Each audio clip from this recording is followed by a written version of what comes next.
Pak Mahfud MD. Kami akan persilakan kali ini panelis Bapak Profesor Dr. Arif Satria untuk mengambil pertanyaan subtema di dalam wadah. Silakan Bapak.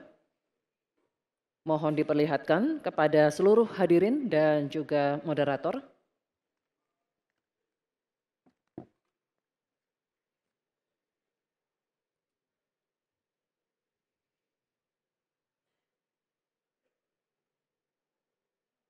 Baik. Sumber daya alam dan energi, terima kasih Pak Arif. Dan selanjutnya Ibu Dewi Kartika, kami mohon mengambil undian daftar pertanyaan dari wadah. Mohon nanti diperlihatkan huruf yang tertera.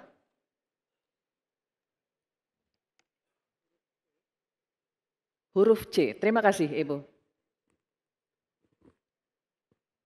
Baik, kami akan buka Bapak-Bapak amplop pertanyaannya, masih tersegel juga. Kami ingatkan kembali bahwa kami akan membacakan pertanyaan ini satu kali. Mohon didengarkan dengan seksama untuk Bapak Mahfud MD. Korupsi pertambangan dan perikanan ilegal serta pembalakan liar masih marak terjadi. Hal ini mengakibatkan kerusakan ekologis di darat dan di laut serta ketidakadilan sosial. Pertanyaannya, bagaimana strategi paslon menanggulangi praktik ilegal tersebut untuk mewujudkan keberlanjutan sumber daya alam? Waktu untuk menjawab 2 menit, Bapak dimulai saat berbicara, silakan. Baik, terima kasih. Sebenarnya persoalan penyelesaian SDA dan energi selalu harus menyeluruh dari hulu ke hilir. Keterbukaan informasi agraria, termasuk kehutanan misalnya. Saya ini punya pengalaman di dalam sidang-sidang yang membicarakan tentang ini misalnya, informasinya tertutup. Siapa yang punya lahan ilegal di sebelah sana. Ketika dibuat daftar, tidak ada di dalam daftar. Sementara ada masyarakat yang punya data. Ketika ditanyakan, lalu baru ditunjukkan.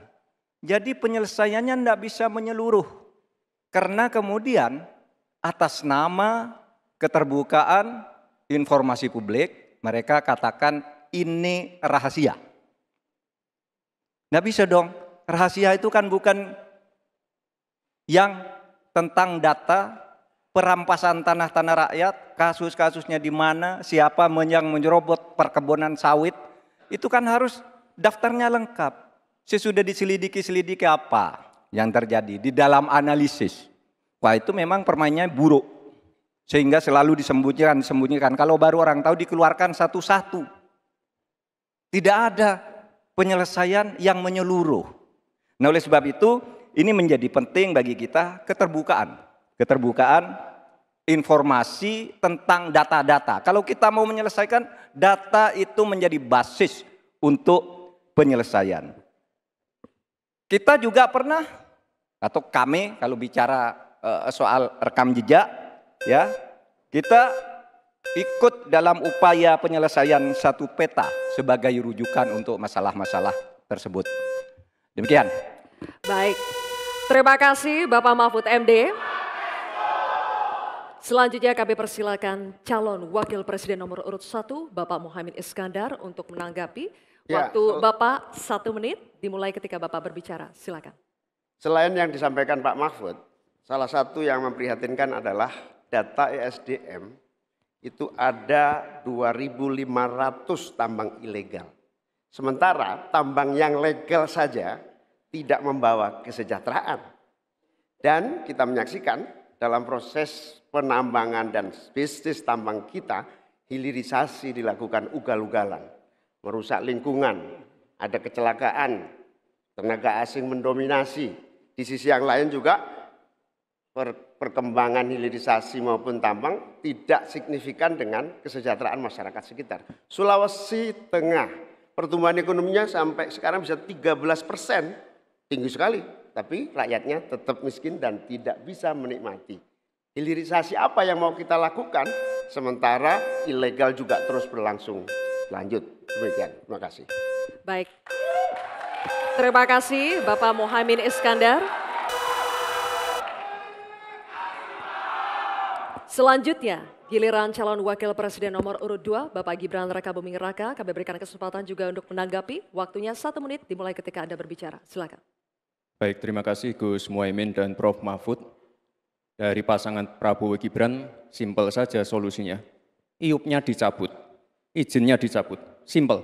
Karena sesuai Undang-Undang Dasar 1945 pasal 33 ayat 3 dan 4 dan juga Pancasila sila 4 dan 5, kita ingin sumber daya alam ini dimanfaatkan sebesar-besarnya untuk kemakmuran rakyat.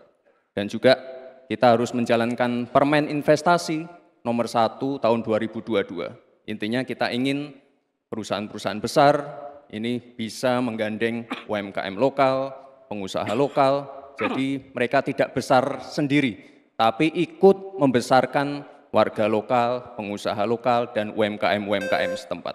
Terima kasih. Masih ada waktu Pak Gibran? Cukup atau lanjut? Cukup? Baik. Terima kasih. Selanjutnya kita kembali ke calon wakil presiden nomor urut 3, Bapak Mahfud MD. Kami persilakan untuk merespons tanggapan dari calon wakil presiden nomor urut 1 dan 2. Terima kasih. Waktunya 1 menit Bapak, dimulai ketika Anda berbicara. Silakan. Baik, saya mencatat juga tambang ilegal sebanyak 2.500, tapi juga ada yang lebih dari itu. Dalam 10 tahun terakhir terjadi deforestasi 12,5 hektar hutan kita. Lebih luas dari 23 kali luasnya Pulau Madura di mana saya tinggal. Ini deforestasi dalam waktu 10 tahun.